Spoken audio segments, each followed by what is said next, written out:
Hello दोस्तों, कैसे हो आप लोग। तो दोस्तों मैं आप सभी का स्वागत करता हूं आपके अपने ग्रेट ट्यूटोरियल्स के यूट्यूब चैनल पे। दोस्तों यहाँ पे अगर मैं बात करूं तो आज के सेशन में मैं बेसिकली अब यहाँ पे बात करने वाला हूं कि आपके जब इंग्लिश का पेपर लिखो तो इंग्लिश का पेपर लिखते टाइम आपका पेपर प्रेजेंटेशन क्या कैसा रहना चाहिए, ऐसी कौन सी चीजें हमें ध्यान में रखनी है हमारा पेपर लिखते टाइम, ये सारी चीजों के बारे में आज मैं क्या बात करने वाला हूँ। यहाँ पे हम एक पेपर लेकर आए। अब यहाँ पे मैं एक चीज आपको बता दूं कि भैया आप आंसर्स पे मत ध्यान देना, क्योंकि जस्ट मैं आपको कि प्रेजेंटेशन कैसा होना चाहिए पेपर का वो मैं आपको क्या बताने क्या वाला हूं। ठीक है, तो चलो रेडी हो जाओ। तो सबसे पहली चीज अगर मैं बात करूं तो यहाँ पे क्या दिया हुआ है। अब हम अगर बात करें तो आप जब कभी भी पेपर लिख रहे हो, कोई भी पेपर लिख रहे हो, तो आपकी जो लाइंस होनी चाहिए, अब लाइंस कहाँ कहाँ ड्रॉ करनी है ये एक चीज मैं बता दूं। अब आपको ये एज दिख रहा होगा पेपर का, 2 मिनट।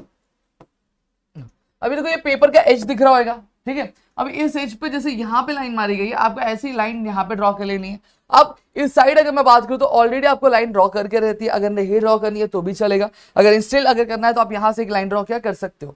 अब जैसा इस क्वेश्चन आपने आंसर शीट पे देखा है कि यहाँ पे सबसे पहला जो क्वेश्चन नंबर 1 यहाँ पे प्लेस किया हुआ है, मैं यहाँ पे पेन चेंज कर लूंगा। यहाँ पे मेन क्वेश्चन यानी क्वेश्चन नंबर 1 यहाँ पे किया है, तो देखो A1 यहाँ पे मेंशन है, फिर अब इसके बाद सब क्वेश्चंस नीचे नीचे क्या देख लीजिएगा मेंशन है। अब ये वाली जगह छोड़ दी गई ताकि जब एग्जामिनर चेक करे तो ये 2 मार्क्स 3 मार्क्स मतलब उसके मार्क्स के देने के लिए उसको क्या इजी हो जाए।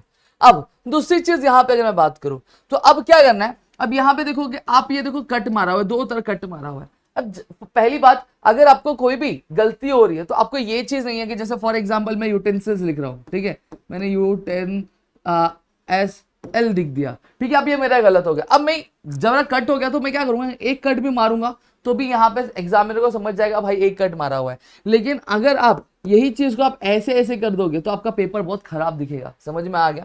दूसरी चीज यहाँ पे अगर मैं बात करूं तब चलो आगे बढ़ते।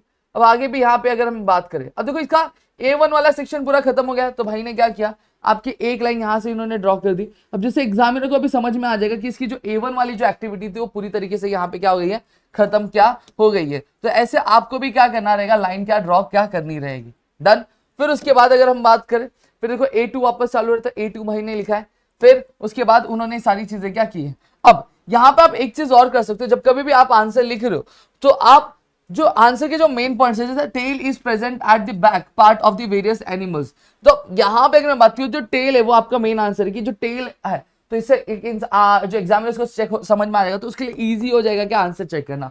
और एक चीज और मैं बता दूं कि देखो आप एक चीज समझ के रखना, जितना इजी आप पेपर चेक करना बताओगे एग्जामिनर के लिए, उतना अच्छा वो मार्क्स आपको क्या देना ही क्या लगेगा। समझ में आ गया। सेम चीज देखो यहाँ पे हुआ, इन्होंने प्रिंसिपल क्लॉज है, तो देखो प्रिंसिपल क्लॉज को ये डबल अंडरलाइन के आपको कर देना चाहिए, अगर जैसे मेन आंसर है, ठीक है। अब ये मेन आंसर है, मेन आंसर है, तो इसे आप डबल अंडरलाइन कर सकते हो। अब इन्होंने फ्री हैंड ड्रॉ किया है, आप स्केल की मदद से आप 2 छोटे छोटे लाइन इसके अंदर ड्रॉ कर दोगे, जिससे बहुत ही अच्छा एक डिफिनाइट शेप आएगा और पेपर आपका दिखने में क्या बहुत ज्यादा क्या अच्छा क्या लगेगा। अब नेक्स्ट यहाँ पे अगर मैं बात करूं तो नेक्स्ट अगर हम बात करें तो सेम चीज, अब यहाँ पे क्या क्वेश्चन खत्म हो गया, इन्होंने क्या कर दिया, लाइन क्या ड्रॉ कर दिया।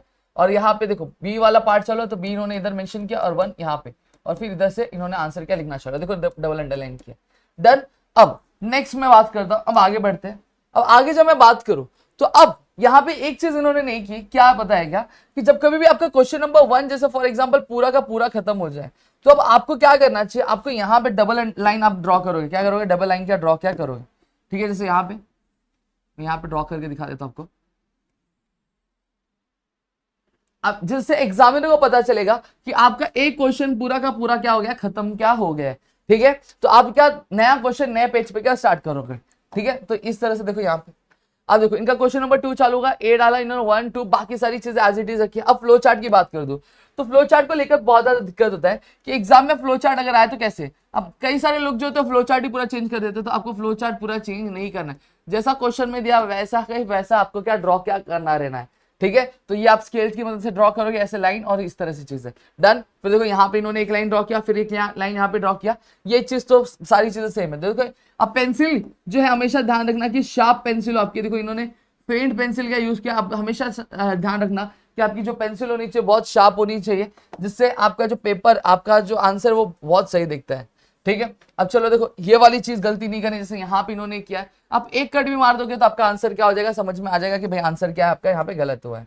अब नेक्स्ट अब मैं आता हूँ कहाँ पे, अब पोएम के अप्रिसिएशन की बात करूँ। अब पोएम के अप्रिसिएशन की अगर हम लोग यहाँ पे बात करें तो देखो मैं फिर बोल रहा हूँ कि भाई आंसर पे मत ध्यान देना, ठीक है। अब आंसर कुछ भी हो सकते हैं, तो आंसर पे मत ध्यान दो, बस पेपर प्रेजेंटेशन पे ध्यान दो। अब इन्होंने ऑल द वर्ल्ड से लिखा, इसको डबल अंडरलाइन देखो यहाँ पे कर दिया। अब इन्होंने पैसेज चालू किया, देखो देखो देखो। मैं आप फिर बता दूं, अप्रिसिएशन आपको कभी भी जो है पॉइंट वाइज नहीं लिखना रहता है, हमेशा आपको पैसेज वाइज क्या लिखना रहता है, मतलब पैराग्राफ वाइज क्या लिखना रहता है। अब कभी भी अप्रिसिएशन पॉइंट वाइज नहीं लिखनी है। अब यहाँ पे आप अंडरलाइन कर रहे हो तो आपको ऐसे ऐसे करने की जरूरत नहीं, आप डबल अंडरलाइन कर दोगे तभी भी समझ में आ जाएगा कि भाई आंसर है। इसको आप डबल अंडरलाइन कर सकते हो, इसको आप डबल अंडरलाइन कर सकते हो। डन, समझा। अब चलो नेक्स्ट यहाँ पे अगर बात करूं तो देखो इस तरह से पूरी चीजें उन्होंने क्या लिखी है, बहुत अच्छी तरीके से एकदम साफ सुथरी क्या लिखी है। ऐसे सेम चीज आपको क्या मेंटेन क्या करना रहेगा। नेक्स्ट अब आता हूं मैं लेटर राइटिंग पे।